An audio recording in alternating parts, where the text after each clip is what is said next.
উনি যে আমাকে আওয়ামী লীগের সম্পাদক বললেন, এই জন্য ওদেরকে ফকিন্নি কেউ বলে, কেউ কাচরা বলে, কেউ বস্তি বলে, বিকজ ওরা যে ভাষায় পলিটিক্সটা করে, ওরা যেই ভাষায় স্লোগানটা দেয়, ওরা যেই ভাষায় প্রতিপক্ষকে আক্রমণ করে, ওরা যে ভাষায় প্রতিদ্বন্দ্বীকে ফ্রেম করে, সেটা বস্তি ভাষার সঙ্গে খুব ভালো লাগে। হাসনাত আব্দুল্লাহ ব্যারিস্টার রুমিন ফারহানাকে বলেন তিনি নাকি বিএনপির আওয়ামী লীগ বিষয়ক সম্পাদক। এই মন্তব্যের জবাবে সোমবার সন্ধ্যায় নিজের ভেরিফাইড ফেসবুক পেজে তীব্র ভাষায় প্রতিক্রিয়া জানান রুমিন ফারহানা। প্রশ্নসূচক ওই পোস্টে তিনি লিখেন, এটা ওই ফকিন্নির বাচ্চাটা না যে আমাকে আওয়ামী লীগ বিষয়ক সম্পাদক বলেছে।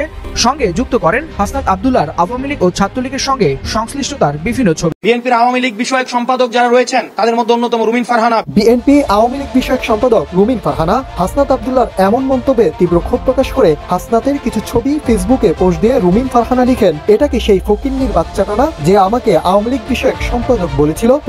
হাসনাত আব্দুল্লাহ গতকালকে বিএনপি নেত্রী রুমিন ফারহানাকে বিএনপির আওয়ামী লীগ বিষয়ক সম্পাদক মন্তব্য করার পরে আজকে রুমিন ফারহানা একটা পোস্টের মাধ্যমে আসসালামু আলাইকুম ওয়া রাহমাতুল্লাহি ওয়া বারাকাতুহু। প্রিয় দর্শক শ্রোতা মণ্ডলী, এবারে হাসনাত আব্দুল্লাহর উপরে কঠিনভাবে চড়া হয়েছে, খেপেছে ব্যারিস্টার রুমিন ফারহানা। আপনারা সকলে অবগত আছেন, নির্বাচন কমিশনে, নির্বাচন ভবনে প্রধান নির্বাচন কমিশনারের সামনেই কিভাবে বিএনপি সমর্থকরা এনসিপি নেতাকর্মীদের কর্মী আতাউল্লাহর উপরে চড়াও হয় এবং তাকে মারধর করে, তার উপর হামলা করে এবং ব্যারিস্টার রুমিন ফারহানার নির্দেশেই এগুলো হয়। এবং এই ঘটনার প্রতিবাদ জানাতে গিয়ে হাসনাত আব্দুল্লাহ সেখানে বলেন যে ব্যারিস্টার রুমিন ফারহানা হচ্ছে আওয়ামী সুবিধাবাদী একজন নারী এবং সে আওয়ামী লীগের বিএনপির আওয়ামী বিষয়ক সম্পাদক। প্রিয় দর্শক শ্রোতা মণ্ডলী, হাসনাত আব্দুল্লাহ আরও বলেন যে সবথেকে বেশি আওয়ামী লীগের সুবিধা ভোগ করেছে ব্যারিস্টার রুমিন ফারহানা। ব্যারিস্টার রুমিন ফারহানা আওয়ামী লীগের সবথেকে বড় চামচা এবং দালাল বলেও আখ্যায়িত করেছে রুমিন ফারহানাকে হাসনাত আব্দুল্লাহ। হাসনাত আব্দুল্লাহ এছাড়া আরও বলেছে আওয়ামী লীগের দালালি করতে হলে ভারতে গিয়ে শেখ হাসিনার কাছে গিয়ে দালালি করতে হবে। এই বাংলার জমিনে আওয়ামী দালালদের কোনো জায়গা নাই, কোনো স্থান নেই। ব্যারিস্টার রুমিন ফারহানাকে উদ্দেশ্য করে এমনই বক্তব্য দেয় হাসনাত আব্দুল্লাহ এবং এই বক্তব্যের প্রেক্ষিতেই ক্ষোভে ফেটে পড়েছে, চড়া হয়েছে হাসনাত আব্দুল্লাহর উপরে ব্যারিস্টার রুমিন ফারহানা। ব্যারিস্টার রুমিন ফারহানা খেপে গিয়ে হাসনাত আব্দুল্লাহকে নিয়ে কি বলল আমরা সেটা দেখব কয়েকটা প্রতিবেদন বিশ্লেষণ থেকে, তারপরে কথা বলবো। আশা করি সঙ্গে থাকবেন আপনারা আমাদের। বিএনপির আওয়ামী লীগ বিষয়ক সম্পাদক যারা রয়েছেন তাদের মধ্যে অন্যতম রুমিন ফারহানা। বিএনপি আওয়ামী লীগ বিষয়ক সম্পাদক রুমিন ফারহানা হাসনাত আব্দুল্লাহর এমন মন্তব্যে তীব্র ক্ষোভ প্রকাশ করে হাসনাতের কিছু ছবি ফেসবুকে পোস্ট দিয়ে রুমিন ফারহানা লিখেন, এটা কি সেই ফকিন্নির বাচ্চাটা না যে আমাকে আওয়ামী লীগ বিষয়ক সম্পাদক বলেছিল। 25 আগস্ট নিজের ভেরিফাইড ফেসবুক অ্যাকাউন্ট থেকে এই মন্তব্য করেন তিনি। গত 24 আগস্ট নির্বাচন কার্যালয়ে এনসিপি ও বিএনপির নেতাকর্মীদের মধ্যে হাতাহাতির ঘটনা ঘটে। সেখানে রুমিন ফারহানা উপস্থিত ছিলেন। সেই ঘটনার প্রতিবাদ জানিয়ে এনসিপির দক্ষিণাঞ্চলের মুখ্য সংগঠক হাসনাত আব্দুল্লাহ সংবাদ সম্মেলনে বলেন, হাসিনা পতনে সবচেয়ে বেশি কষ্ট পেয়েছেন রুমিন ফারহানা। গুন্ডা রাজনীতি আমরা ভারতে পাঠিয়ে দিয়েছি। সে সময় রুমিন ফারহানার উদ্দেশ্যে হাসনাত বলেন, বিএনপির আওয়ামী লীগ বিষয়ক সম্পাদক হচ্ছেন রুমিন ফারহানা। এদিকে রুমিন ফারহানা পোস্টে কয়েকটি ছবি প্রকাশ করেন। প্রকাশিত ছবিতে দেখা যায় সেই তো ধন্য যে ছাত্র জীবনে আওয়ামী লীগের গর্বিত কর্মী হওয়ার সুযোগ পেয়েছেন। দেওয়ালে এমন লেখার সামনে দাঁড়িয়ে হাসনাত আব্দুল্লাহ ছবি তুলেছেন। এছাড়াও রুমিন ফারহানা তার পোস্টে হাসনাত আব্দুল্লাহর ফেসবুক থেকে আরেকটি লেখা শেয়ার করেন। সেখানে হাসনাত আব্দুল্লাহ বঙ্গবন্ধুকে নিয়ে লিখেছেন, আমি জন্মদিন পালন করি না, আমার জন্মদিনে মোমের বাতি জ্বালাই না, কেকও কাটি না। এদেশে মানুষের নিরাপত্তা নেই। আপনারা আমাদের জনগণের অবস্থা জানেন। অন্যের খেয়ালে যে কোনো মুহূর্তেই তাদের মৃত্যু হতে পারে। আমি জনগণেরই একজন। আমার জন্মদিনেই কি আর মৃত্যু দিনেই কি, আমার জনগণের জন্যই আমার জীবন ও মৃত্যু। আমি তো আমার জীবন জনগণের জন্য উৎসর্গ করেছি। পিতা বঙ্গবন্ধু শেখ মুজিবুর রহমান। রুমিন ফারহানা তার পোস্টে যুক্ত করেন একটি প্রেস বিজ্ঞপ্তি, যেখানে উল্লেখ করা হয়েছে নিষিদ্ধ ছাত্রলীগের কেন্দ্রীয় নির্বাহী সংসদের সহ সম্পাদক পদে মনোনীত করা হয়েছে তাকে। প্রকাশিত ছবিগুলোর একটিতে সাবেক ভিসি অধ্যাপক মোহাম্মদ আখতারুজ্জামানের সঙ্গেও দেখা যায় হাসনাতকে। সেই পোস্টে হাসনাত লিখেছেন, ভালোবাসি স্যার, শত প্রতিকূলতায় নির্ভীক এক সৈনিক, আপনার ভ্যানগার্ড হয়েছিলাম, আছি এবং থাকবো। রুমিন ফারহানার এসব পোস্টে ইতিমধ্যে সোশ্যাল মিডিয়ায় ভাইরাল হয়েছে। তবে শেয়ারকৃত ছবিগুলোর সততা নিয়ে নেটিজনদের মধ্যে মিশ্র প্রতিক্রিয়া দেখা গিয়েছে। পক্ষে বিপক্ষে দিচ্ছেন নানা মত। সবার মনে প্রশ্ন দাঁড়ায়, রাজনৈতিক নেতৃবৃন্দরা এমন কাদা ছোড়াছুড়ি আগামী নতুন বাংলাদেশ গঠনে কতটা কল্যাণকর হবে। গুন্ডা আনতে চাইলে গুন্ডা আনা আনা যায়, অসুবিধা হয় না। গুন্ডার পৃষ্ঠপোষকতা ওনারা দিয়ে আসছেন। বিএনপির সহ আন্তর্জাতিক বিষয়ক সম্পাদক ব্যারিস্টার রুমিন ফারহানা ও জাতীয় নাগরিক পার্টি এনসিপির দক্ষিণাঞ্চলীয় মুখ্য সংগঠক হাসনাত আব্দুল্লার মধ্যে কথার লড়াই এখন রাজনৈতিক অঙ্গনে তীব্র বিতর্কের জন্ম দিয়েছে। সূত্রপাত রাজধানীর আগারগাঁয়ে নির্বাচন ভবনে সংসদীয় আসন সীমানা পুনর্নির্ধারণের শুনানিকে কেন্দ্র করে বিএনপি ও এনসিপির নেতাকর্মীদের মধ্যে ধাক্কাধাক্কি ও উত্তেজনা থেকে। এর পরপরই হাসনাত আব্দুল্লাহ ব্যারিস্টার রুমিন ফারহানাকে কটাক্ষ করে বলেন তিনি নাকি বিএনপির আওয়ামী লীগ বিষয়ক সম্পাদক। এই মন্তব্যের জবাবে সোমবার সন্ধ্যায় নিজের ভেরিফাইড ফেসবুক পেজে তীব্র ভাষায় প্রতিক্রিয়া জানান রুমিন ফারহানা। প্রশ্নসূচক ওই পোস্টে তিনি লিখেন, এটা ওই ফকিন্নির বাচ্চাটা না যে আমাকে আওয়ামী লীগ বিষয়ক সম্পাদক বলেছে। সঙ্গে যুক্ত করেন হাসনাত আব্দুল্লাহর আওয়ামী লীগ ও ছাত্রলীগের সঙ্গে সংশ্লিষ্টতার বিভিন্ন ছবি। রুমিন ফারহানার এই পোস্ট মুহূর্তেই ভাইরাল হয়, নেটিজেন মহলে তোলপাড় সৃষ্টি করে এবং রাজনৈতিক অঙ্গনে শুরু হয় উত্তপ্ত আলোচনা সমালোচনা। এক পক্ষ এটিকে কৌশলগত আক্রমণ বলে মনে করছে, অন্য পক্ষ রুমিন ফারহানার তীব্র ভাষার সমালোচনা করছেন। ফকিন্নির বাচ্চা ব্যাপারটা কি? It is a mindset. It doesn't mean that you are poor, you are economically weak, you are financially not stable. No, it doesn't mean that. It means আপনার চিন্তা ভাবনার মধ্যে এখনো খুব নিম্ন স্তরের কিছু ব্যাপার কাজ করে। আপনি নিশ্চয়ই লক্ষ্য করেছেন হুমায়রা নূর নামের একজন নারী নেত্রী, ওদের সদস্য, যুগ্ম সদস্য সচিব, তিনি কি ধরনের ভাষা ব্যবহার করেছেন? ওই ধরনের ভাষা না স্লাম এরিয়াতে ব্যবহার হয়, খুব রেগুলার বেসিসে হয়। এই জন্য ওদেরকে ফকিন্নি কেউ বলে, কেউ কাচরা বলে, কেউ বস্তি বলে। বিকজ ওরা যেই ভাষায় পলিটিক্সটা করে, ওরা যেই ভাষায় স্লোগানটা দেয়, ওরা যেই ভাষায় প্রতিপক্ষকে আক্রমণ করে, ওরা যে ভাষায় প্রতিদ্বন্দ্বীকে ফ্রেম করে, সেটা বস্তি ভাষার সঙ্গে খুব ভালো। এক মিনিট, উনি যে আমাকে আওয়ামী লীগের সম্পাদক বললেন, আপনি যে ফকিন্নির বাচ্চাটা বললেন, নিচে যে আমি ছবিগুলো শেয়ার করেছি ওগুলো দেখেছেন? ওগুলো কি ইন্ডিকেট করে? কে ছিল আওয়ামী লীগের সম্পাদক? না, তারা অস্বীকার করে নাই, তারা সবসময় বলেছে যে হ্যাঁ। তো এখন ঢিলটি মারলে পাটকেলটি আপনাকে খেতে হবে। At least so far I am concerned. ভাবিয়ে গরমিন কচ্চা কচ্চা জাদু কচ্চা ফেস্টা লাগাইচ্ছা কোন আমি কয় আমি কয় আমি এই পথ কচ্চা গাছে মাছে আগুন লাগবে। হ্যাঁ, তারা রাস্তা আপনার মাঝে গেব না ভাবি আমি কয় আমার আর গোসায় শরীরটা গিরগির আইতেছে, কইয়া লাইতাম। তো শব্দটা কি ফানি স্টাইলে যদিও বলছি, এই মুহূর্তে সোশ্যাল মিডিয়াতে বেশ কয়েকটা জিনিস ভাইরাল। এর মাঝখানে গতকালকে এনসিপির একজন নেতাকে আমাদের নির্বাচন কমিশনের অফিসে যে পরিমাণ মারধর করা হয়েছে সেই দৃশ্য আমরা দেখছি। আর ব্যারিস্টার রুমিন ফারহানা তিনি অনেকটা রাগান্বিত অবস্থায় ছিলেন, ঠান্ডা ক্যারেক্টার একটা মানুষ, বাট হঠাৎ করে এতটা রাগান্বিত হয়েছেন কারণ তার গায়ে ধাক্কা দেওয়া হয়েছে, তিনি অভিযোগ করেছেন। যাই হোক, এরপরেই তাকে নিয়ে এনসিপি বেশ কিছু বক্তব্য দিয়েছে। এর মধ্যে হাসনাত আব্দুল্লাহ একটা বক্তব্য দিয়েছে যে রুমিন ফারহানা হচ্ছে আওয়ামী লীগ বিষয়ক সম্পাদক।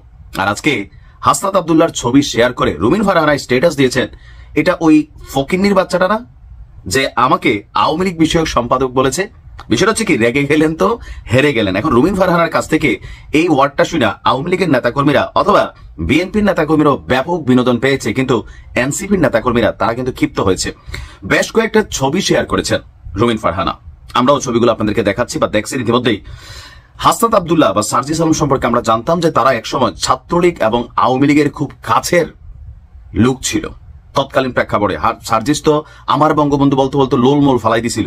তো হাসনাত আব্দুল্লাহরও বেশ কিছু ছবি তিনি প্রকাশ করে বলছেন, একটা ছবিতে পিছনে লেখা আছে, সেই তো ধন্য যে ছাত্র জীবনে ছাত্রলীগের গর্বিত কর্মী হওয়ার সুযোগ পেয়েছেন। মানে বুঝাচ্ছে তুমি যে আমার আওয়ামী লীগের সম্পাদক বললা, তো তুমি আসলে কি?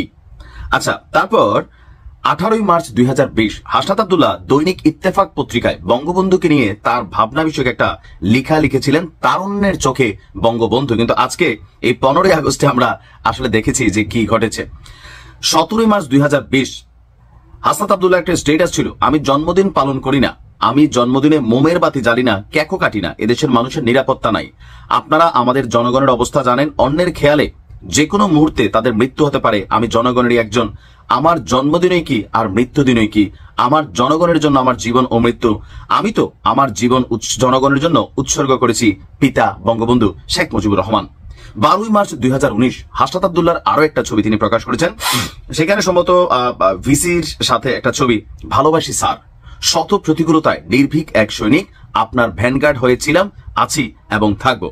এরপর হাসনাত আব্দুল্লাহর 31/7 সম্ভবত 2022 একটা বাংলাদেশ ছাত্রলীগের যে নিবন্ধন ফর্ম আছে সহ সম্পাদক পদে এখানে লেখা আছে, জনাব হাসনাত আব্দুল্লাহ প্রিয় সহযোদ্ধা, সংগ্রামে শুভেচ্ছা গ্রহণ করবেন। জাতির পিতা বঙ্গবন্ধু শেখ মুজিবের আদর্শ ধারণ করে উন্নত এবং সমৃদ্ধশালী বাংলাদেশ বিনির্মাণের স্বপ্নদেষ্টা দেশরত্ন শেখ হাসিনার রূপকল্প 2041 এবং চতুর্থ শিল্প বিপ্লব বাস্তবায়নে আপনার সপ্রতি পদাচরণা প্রশংসনীয়। আপনাকে বাংলাদেশ ছাত্রলীগ কেন্দ্রীয় কমিটির সহ সম্পাদক পদে মনোনীত করা হলো। আসলে এরকম অনেক নামি দামি পোস্টে এই সার্জিস এবং হাসনাত কিন্তু একসময় ছিল। তো আজকে যখন তাদের মুখ থেকে বঙ্গবন্ধুর জন্মদিন নিয়ে মুজিববাদ লোলটোল আবার এখনো পরে এই ধরনের বক্তব্যগুলো, এগুলো অনেকে হাসে, আবার অনেকে মনে করছে না তখন তারা বোঝে নাই, এখন তাদের বোধোদয় হয়েছে, এখন তারা নতুন করে সব বুঝতে শিখছে। যেমন পিনাকিদার একটা চ্যালেঞ্জ দেওয়া হয়েছিল 13 এবং 25-এ আপনি 71 নিয়ে যে ভিন্ন ভিন্ন অবস্থান নিছেন সেটা ব্যাখ্যা করেন। তো তিনি একটা কথা বলছেন, 13-তে আমি বুঝতাম না, 25-এ এসে বুঝি, এই জন্য আমি আমার ট্রেন্ড বা ট্র্যাক চেঞ্জ করছি। এখন রুমিন ফারহানার মুখ থেকে হাসনাত আব্দুল্লাহকে এই যে শব্দটা বলা হলো, এই শব্দটার আসলে ইফেক্ট কি? বেসিক্যালি রুমিন ফারহানা তিনি একজন শান্ত স্বভাবের রাজনীতিবিদ এবং সর্বজন শ্রদ্ধেয়। তো মোট কথা হচ্ছে রাইগা গেছেন, বা হাসনাত আব্দুল্লাহরা যেই ভাষায় কথা বলেন তিনি হয়তো ওই ভাষাটা নিতে পারেন না, আবার ভাবতেছেন যে কাটা দিয়ে কাটা তুলতে হয়, হ্যাঁ, মানে আঙ্গুল বাঁকা যে করে তার সাথে আঙ্গুল বাঁকা করেই চলতে হয়। এটাও বাংলাদেশের একটা রাজনৈতিক ট্রেন্ড। তো আপনি কি ভাবছেন রুমিন ফারহানার এই স্টেটাস শেয়ার এবং এই শব্দ প্রয়োগে আসলে কি, মানে এটার ইফেক্ট কি হবে? ভালো থাকুন।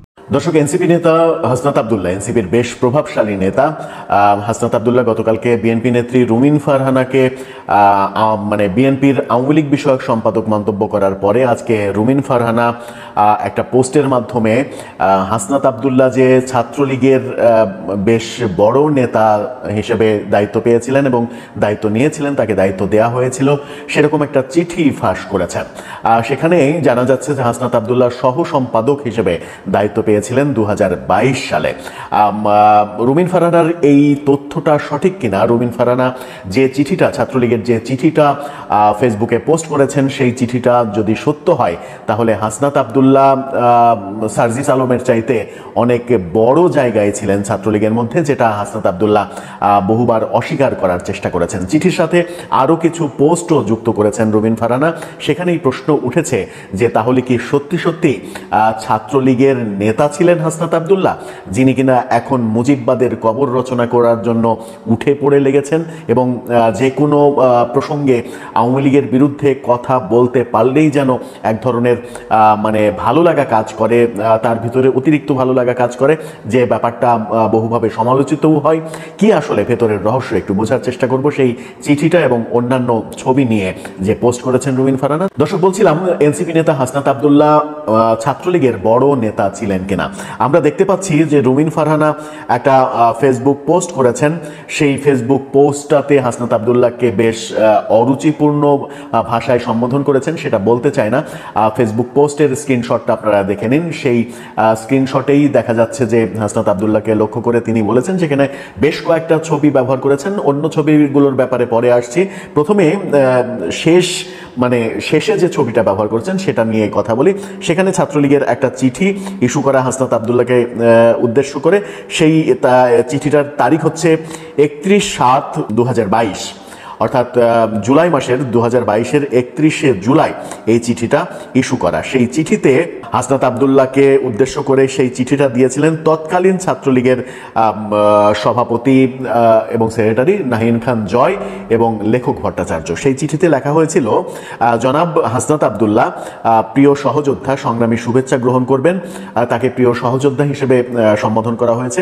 জাতির পিতা বঙ্গবন্ধু শেখ মুজিবুর রহমানের আদর্শ ধারণ করে উন্নত ও সমৃদ্ধশালী বাংলাদেশ বিনির্মাণের স্বপ্নদ্রষ্টা দেশরত্ন শেখ হাসিনার রূপকল্প 2041 ও চতুর্থ শিল্প বিপ্লব বাস্তবায়নে আপনার সপ্রতিভ পদচারণা প্রশংসনীয়। আপনাকে বাংলাদেশ ছাত্রলীগ কেন্দ্রীয় সহ সম্পাদক পদে মনোনীত করা হলো। কমিটির আমরা দৃঢ়ভাবে বিশ্বাস করি জাতির পিতা বঙ্গবন্ধু শেখ মুজিবুর রহমানের আদর্শ ধারণ করে মুক্তিযুদ্ধের চেতনাকে সমুন্নত রেখে দেশ গড়ার প্রত্যয়ে বিশ্ব শান্তির অগ্রদূত দেশরত্ন শেখ হাসিনার আদর্শিক ভ্যানগার্ড হিসেবে ক্ষুধা ও দারিদ্র মুক্ত অসাম্প্রদায়িক বাংলাদেশ বিনির্মাণে আপনার সর্বাত্মক অংশগ্রহণ বাংলাদেশ ছাত্রলীগের অগ্রযাত্রাকে আরও বেগবান করবে। জয় বাংলা, জয় বঙ্গবন্ধু। সেখানেই আল নাহিন খান জয় এবং লেখক ভট্টাচার্যের সিগনেচার রয়েছে, অর্থাৎ তাদের সময়ে হাসনাত আব্দুল্লাহকে সহ সম্পাদকের এই পদটা দেওয়া হয়েছিল। তার কার্যক্রমে, হাসনাত আব্দুল্লাহর কার্যক্রমে খুশি হয়ে এরকম একটা চিঠি রুমিন ফারহানা ফেসবুক পোস্টের মাধ্যমে সামনে নিয়ে এসেছেন।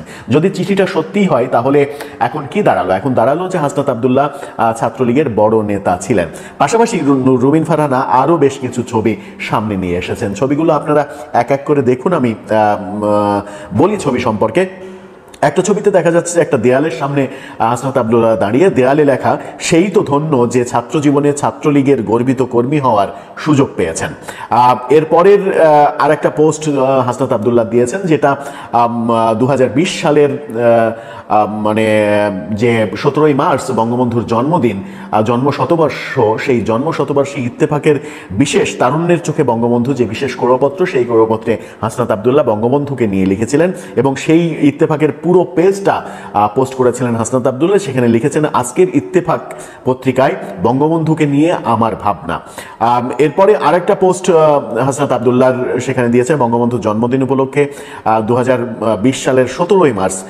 লেখাটা পোস্ট করেছিলেন 18ই মার্চ। 17ই মার্চ যে পোস্ট করেছিলেন বঙ্গবন্ধুর একটা বিলবোর্ড, ঢাকা বিশ্ববিদ্যালয়ে স্থাপিত বিলবোর্ডের ছবি দিয়ে সেখানে লিখেছিলেন, আমি জন্মদিন পালন করি না, আমার জন্মদিনে মোমের বাতি জ্বালিও না, কেক কাটি, মোমের বাতি জ্বালি না, কেক কাটি না। এদেশের মানুষের নিরাপত্তা নেই, আপনারা আমাদের জনগণের অবস্থা জানেন, অন্যের খেয়ালে যে কোনো মুহূর্তে তাদের মৃত্যু হতে পারে। আমি জনগণেরই একজন, আমার জন্মদিনই কি আর মৃত্যুদিনই কি? আমার জনগণের জন্য আমার জীবন ও মৃত্যু, আমি তো আমার জীবন জনগণের জন্য উৎসর্গ করেছি। পিতা বঙ্গবন্ধু শেখ মুজিবুর রহমান। এখানে বঙ্গবন্ধুকে পিতা হিসেবে সম্বোধন করছেন হাসনাত আব্দুল্লাহ। আরেকটা পোস্ট করেছিলেন তিনি, যে ঢাকা বিশ্ববিদ্যালয়ের ভিসিকে, তৎকালীন ভিসিকে যে মানে আওয়ামী লীগের দালাল, আওয়ামী লীগের মানে ঢাকা বিশ্ববিদ্যালয়কে একটা দেউলিয়া বিশ্ববিদ্যালয় হিসেবে প্রতিষ্ঠিত করেছেন, যার বিরুদ্ধে ছিল, সেই ভিসির মানে সঙ্গে ছবি দিয়ে তিনি পোস্ট করেছেন, ভালোবাসি স্যার, শত প্রতিকূলতায় নির্ভীক এক সৈনিক, আপনার ভ্যানগার্ড হয়েছিলাম, আছি এবং থাকবো। অর্থাৎ আওয়ামী লীগের সেই ভিসির ভ্যানগার্ড হিসেবে ছিলেন, আছেন, থাকবেন, এই ঘোষণা দিয়েছেন। এই ছবিগুলো দিয়ে রুমিন ফারহানা মানে বোঝাতে চেয়েছেন গতকালকে রুমিন ফারহানাকে যে বিএনপির ছাত্রলীগ মানে আওয়ামী লীগ বিষয়ক সম্পাদক হিসেবে হাসনাত আব্দুল্লাহ বলেছিলেন, তারই প্রতিক্রিয়া জানালেন হয়তো রুমিন ফারহানা। কিন্তু সেখানে যে প্রশ্ন, হাসনাত আব্দুল্লাহর এরকম তো অনেক পোস্ট খুঁজে পাওয়া যাবে ফেসবুকে, এখনো খুঁজে পাওয়া যায়, কিন্তু এই যে ছাত্রলীগের সহ সম্পাদক হয়েছিলেন তিনি 2022 সালে, এই তথ্যটা নতুন তথ্য এবং ছাত্রলীগের কোনো পর্যায়ে তিনি নেতা ছিলেন, এটা রুমিন ফারহানার সামনে নিয়ে আসলেন প্রথমবারের মতো। এখানেই প্রশ্ন জেগেছে, সত্যিই কি ছাত্রলীগের নেতা ছিলেন তিনি? মানে ছাত্রলীগের সময়, আওয়ামী লীগের সময় আওয়ামী লীগের সমস্ত সুযোগ সুবিধা গ্রহণ করেছেন, হঠাৎ করেই বিপ্লবী সেজে এখন ওই জন্যই কি আওয়ামী লীগের বিরুদ্ধে মানে সব থেকে বেশি সোচ্চার তারা? এই প্রশ্নটা এখন জনসম্মুখে তৈরি হবে নতুন করে। কি বলবেন হাসনাত আব্দুল্লাহ? কিংবা এই চিঠিটা মিথ্যা কিনা, এই চিঠিটা টেম্পার্ড করা চিঠি কিনা, ভুয়া চিঠি কিনা, সেটাও একটা বড় বিষয়।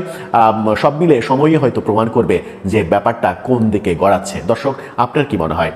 কিংবা আপনার জানা তথ্য থাকলে জানিয়ে লিখতে পারেন আমাদের কমেন্ট বক্সে। রুমিন ফারহানা আপা হাসনাত আব্দুল্লাহকে ডাকাত বলে সম্বোধন করেছেন। তিনি বলেছেন, ডাকাতের মতো দেখতে একটা ছেলে আমার বিরুদ্ধে এই অভিযোগ করেছে। তো হাসনাত আব্দুল্লাহকে আওয়ামী লীগ পলাতক খুনি লিখলা, তাকে জঙ্গি এবং টেরোরিস্ট বলে। তা আজকে জানলাম যে রুমিন ফারহানা আপার বাসায় হাসনাত আব্দুল্লাহ হচ্ছে একটা ডাকাত। আবার এই সন্ধ্যাবেলায় যিনি শোকজ খেয়েছেন জনাব ফজলু সাহেব, তার ভাষায় আমরা হচ্ছে ফকিন্নির পুত, তার ভাষায় কোট আনকোট আমরা হচ্ছে ফকিন্নির পুত। তিনি একটা টিভি টক শোতে কথা বলেছেন। সো উনারা যে ভাষায় আমাদেরকে আক্রমণ করেন, যে ভাষায় ওনারা আমাদেরকে অবজ্ঞা করেন, তিরস্কার করেন, আমি বেট করে বলতে পারি, চ্যালেঞ্জ করে বলতে পারি, এই ভাষায় যদি আমরাও যদি শেখ হাসিনাকে মানে আওয়ামী লীগের কাউকে যদি অ্যাটাক করতাম, রুমিন ফারহানা আপনারা নিশ্চয়ই কষ্ট পাইতেন এবং বলতেন যে দেখেন, গণহত্যাকারী হইলেও তাকে এই ভাষায় আক্রমণ করা ঠিক না। কিন্তু উনারা ঠিকই যেই ভাষায় আমাদেরকে অ্যাটাক করতেছেন, ডাকাত বলে কেউ সম্বোধন করা, ফকির নির্বুত বলে সম্বোধন করা, এগুলো কোন ধরনের সম্বোধন?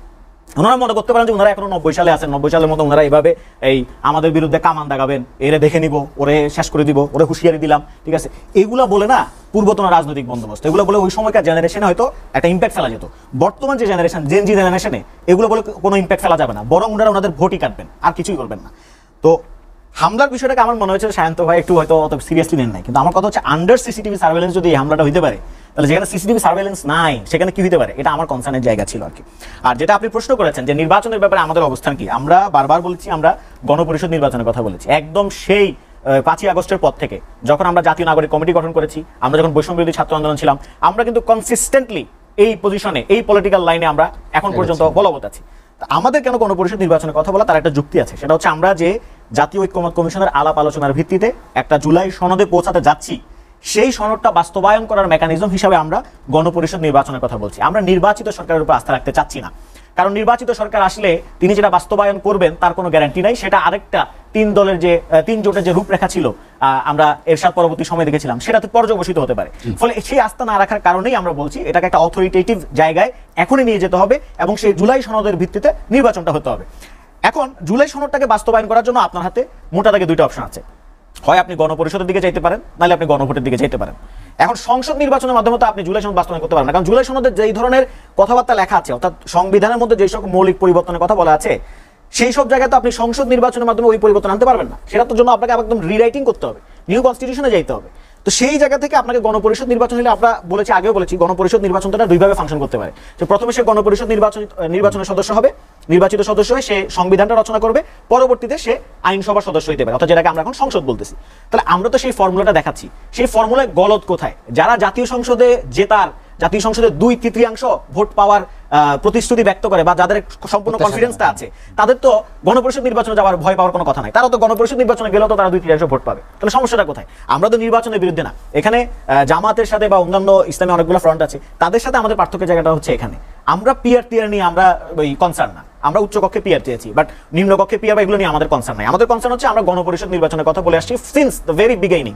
সো আমরা ওই পথে আমরা আমাদের অটুট অবস্থান বজায় রেখেছি। পাশাপাশি নির্বাচন কমিশন নিয়ে আমাদের তো কিছু ক্রিটিক আছেই, যেটা কিছুক্ষণ আগে আমি বলেছি যে আমাদের কাছে মনে হয়েছে যে নির্বাচন কমিশন যে আইনে গঠিত হয়েছে সেটা ঠিক না, সেটা একটা বাক্সে নিয়ে নতুন করে এটা গঠন করা দরকার এবং নির্বাচন কমিশন কিছু জায়গায় পক্ষপাতদুষ্ট ভূমিকা পালন করছে। এছাড়াও মাঠ পর্যায়ে যে অবস্থান আছে, যেখানে বিএনপি নেতারা বলে দিচ্ছে যে আমার ভোট আমি দেবো, যাকে খুশি তাকে দেবো, এই স্লোগানটাকে পাল্টে দেবো, এই স্লোগান পাল্টে দিয়ে বলতে হবে আমার ভোট আমি দেবো, ধানের শীষেই দেবো। এই যখন স্লোগানগুলো আসে তখন তৃণমূলে মানুষের মাঝে এক ধরনের শঙ্কা বিরাজ করে যে আসলে নির্বাচন সুষ্ঠু হবে কিনা।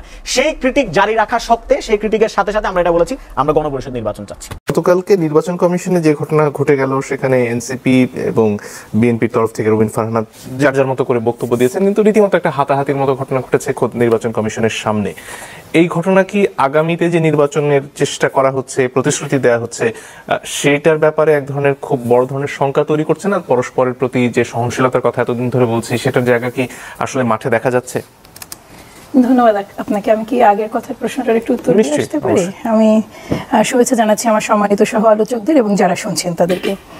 দেখুন, আমাদের অ্যাডভোকেট ফজলুর রহমানকে যে ভাষায় শোকজ করা হয়েছে, আপনি যদি দেখেন, এটা কিন্তু শোকজ আমাদের বিভিন্ন নেতাকে করা হয়, এটা কিন্তু খুব স্ট্রং ল্যাঙ্গুয়েজেই করা হয়েছে। এর আগে ভার্বালিও তাকে বলা হয়েছিল।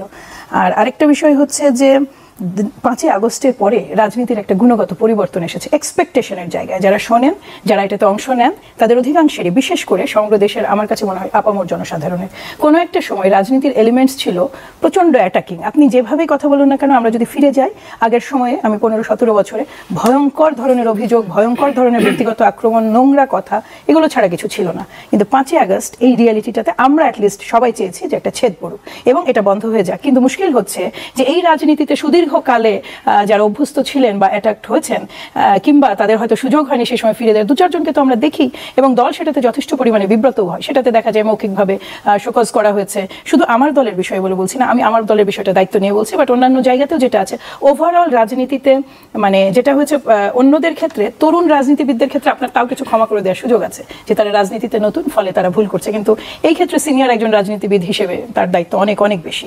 আর মবের ক্ষেত্রে উনি যতটাই দায়িত্ব জ্ঞানহীন কথা বলুন না কেন, আবারও বলি, দলের থেকে আমরা তার বিরুদ্ধে সর্বোচ্চ পদক্ষেপ অবশ্যই, মানে যদি প্রয়োজন হয় তাহলে নেওয়া হবে। কিন্তু সেই ক্ষেত্রে ব্যক্তিগতভাবে মব দিয়ে তাকে অ্যাটাক করাটা, এইটা ঠেকানোর একমাত্র জায়গা হচ্ছে সরকার।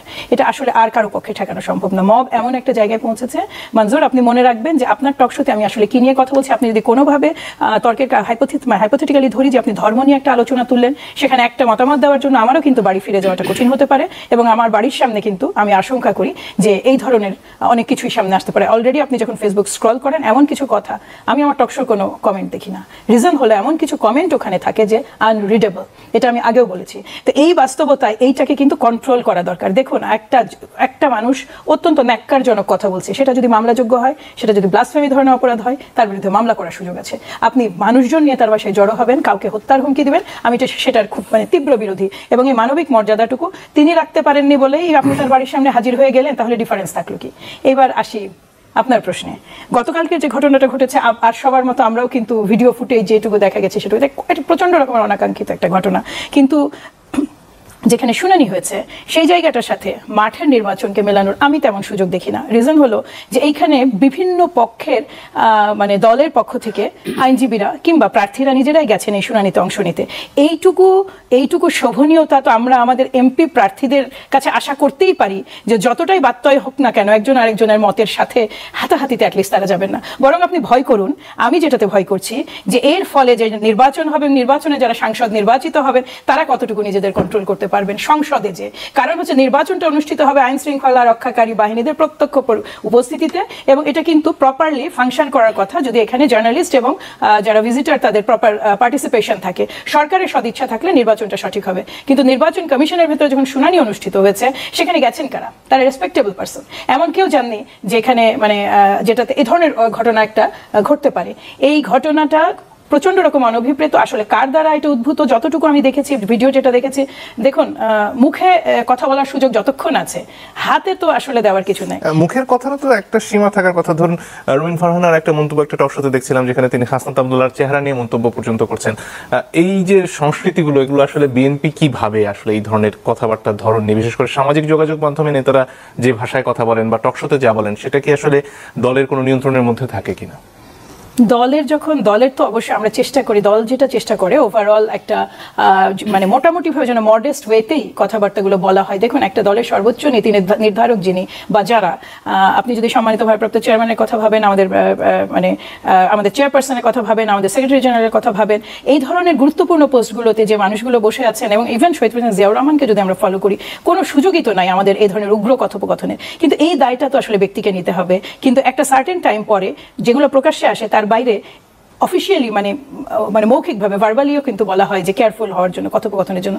এই দলটা তো আসলে আপনার কথোপকথন, আপনি টকশোতে যে ঠিক কী ধরনের কথা বলছেন, ডেলিভারি দিচ্ছেন, এইটা আসলে সবসময় কন্ট্রোল করার সুযোগ থাকে না মঞ্জুর ভাই। একটা জিনিস আমাদের কিন্তু দলে আরও একটা সিস্টেম আছে, সেটা হচ্ছে প্রতি মাসে আমরা কিন্তু আপডেট করি টকশো। যারা আমাদের জানা মতে যারা বাংলাদেশ জাতীয়তাবাদী দলের পক্ষ থেকে টকশোতে অংশ নেন, সেখানে সুস্পষ্টভাবে নির্দেশনা দেওয়া হয়, বিশেষ করে কনফ্রন্টেশন। আর এখনকার নতুন রাজনীতিতে যেখানে তরুণ রাজনীতিবিদরা আমাদের সাথে ওয়াকিং করেছে, সেখানে সর্বোচ্চ বারবার যেটা বলা হয় সেটা সহনশীলতার কথা।